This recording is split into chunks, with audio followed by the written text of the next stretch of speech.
G.I. Joe will return after these messages.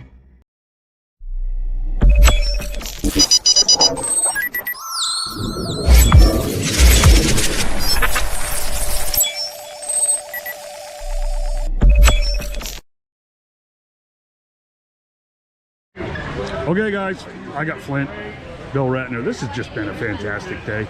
I really am happy to meet you, bud. Been a fantastic time. I gotta ask you, I mean, you're an incredibly talented man. We were just talking about almost got away with it narration and all the other stuff that you've done beyond Flint, you know, but Flint means a lot to so many people. What do you make of this? I mean, how did you get into this? Was it a day job that turned into all of this, or? Well, the truth is I was sponsored by Alabama Toy Mercs. All the way, every day. That's it's awesome. Alabama Toy Mercs. You can see my t-shirt. Wait a minute. Oh, I changed my shirt. I'm sorry. I left it at the hotel. I'll send you one. No, you know, we did G.I. Joe over 40 years ago. And we did 52 episodes, started out as, you know, 6 episodes. And I had no idea. It was a lot of fun. I mean, we spent, you know, 4.5, 5 hours a day for 2 years. You know, usually every week we do an episode. And then it was over because the Screen Actors Guild said, you can't use these people for more than 3 voices. And Are you serious? You know, all these other Hanna-Barbera and Disney and Warner Brothers were having actors do 4, 5, 6 voices. And some actors complained to the union and said, you know, listen, I can't work. We had no problems. Wally Burr, the director of G.I. Joe, directed all the Transformers and G.I. Joe episodes. Didn't overuse us, and we were fine. Sure. But because we were members of the union, we had to go out on strike. And Deke said, you guys go out on strike, we're moving G.I. Joe to Canada. And they did. And they did. So after 52 episodes, all of a sudden, except for Cobra Commander, Destro, maybe Storm Shadow, all of us were out of a job. I had no idea that happened. Yeah, they created like 30 new characters, all of who sound like it's so cold out there, you know, near Winnipeg. My tongue got froze to the battery of the car, don't you know? I mean, literally, that's what it sounded like. And so the G.I. Joe in popularity kind of tanked. It did tank, And, you know, when they sell these days, DVDs came out for years. They had the first 52 episodes. Yes, right. With all the characters, with Scarlet, Duke, Lady J, Flint, etc., etc. And I had no idea what it meant. What it meant to me was a lot of fun and being with my friends, and the scripts were great. The G.I. Joe and Transformers scripts were written not so much by comic book and they weren't, or TV cartoon writers, but a lot of episodic people, some novelists, writers who were writing decent stuff. And they also wanted realistic acting, unlike a lot of the TV cartoon work that was going on. And so instead of the 90-minute session that was spent at Warner Brothers or Hanna-Barbera, Wally Burr, the director, would keep us for 4 or 5 hours.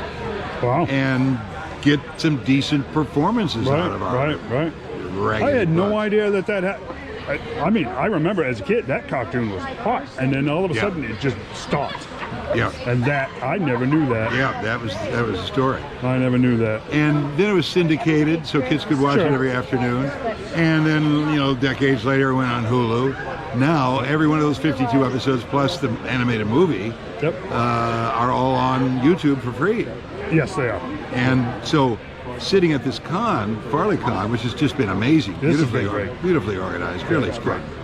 Yeah, Rocky did a great job. I've had fans who've had to correct me. You know, I'll remember an episode. What was? Oh, wait a minute. Were they on Mars? No, Mr. Ratner. And episode 16, which you should watch on YouTube.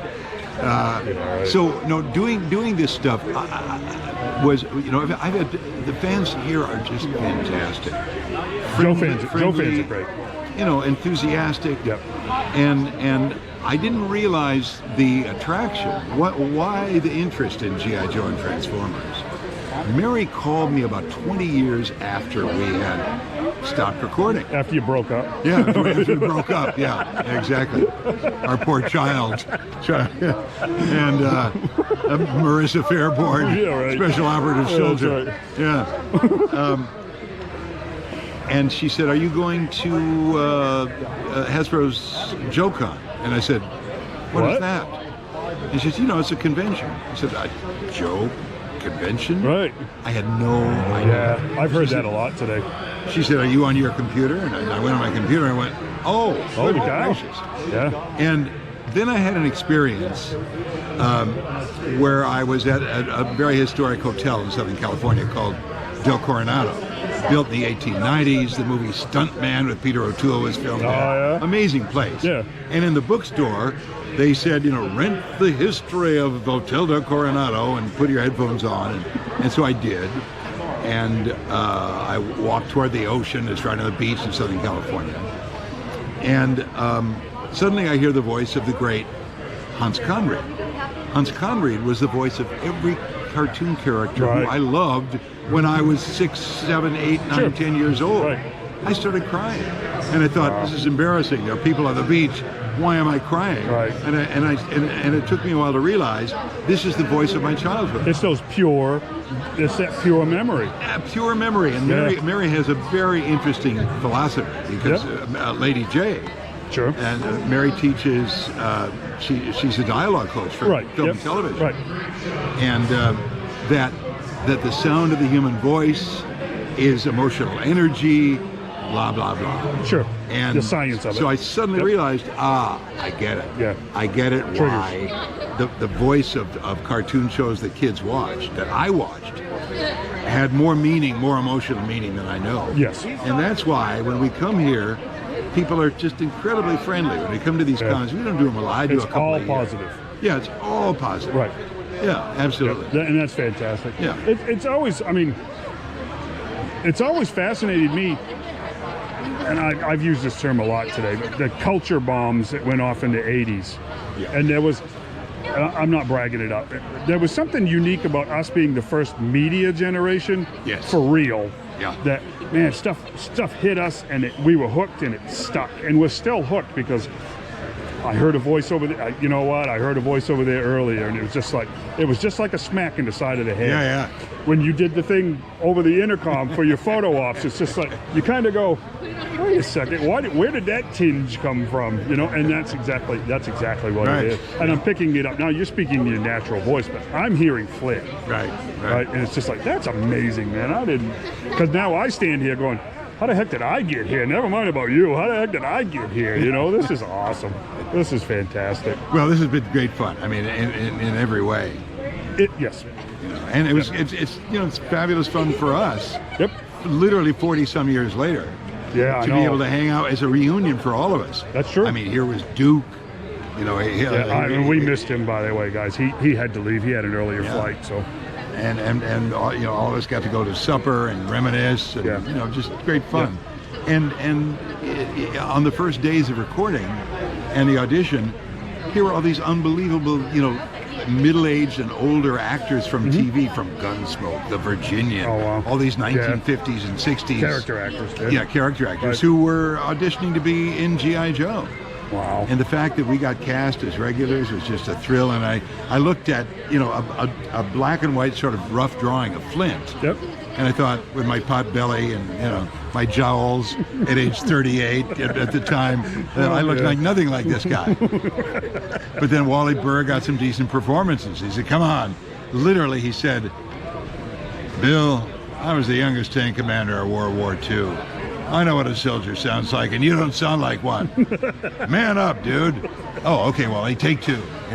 That's he awesome. really, he got performances out of us. That's so cool. Yeah. That is so cool. And for the animation, at the time, they had to partner with anime studios in Tokyo in order to get the in-betweening. Sure. The principal animation was done in Burbank. Right.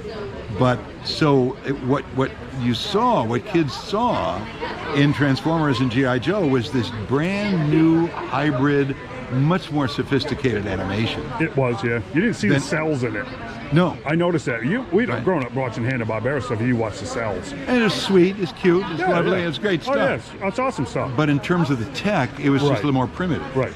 But suddenly, out of nowhere, because Hasbro kept Transformers and G.I. Joe a secret, until the comic books were ready from Marvel. Right. Until the TV commercials for the comic books were ready. Right. Until the 6 episodes of G.I. Joe and Transformers were ready. Yep. Then, boom. Drop.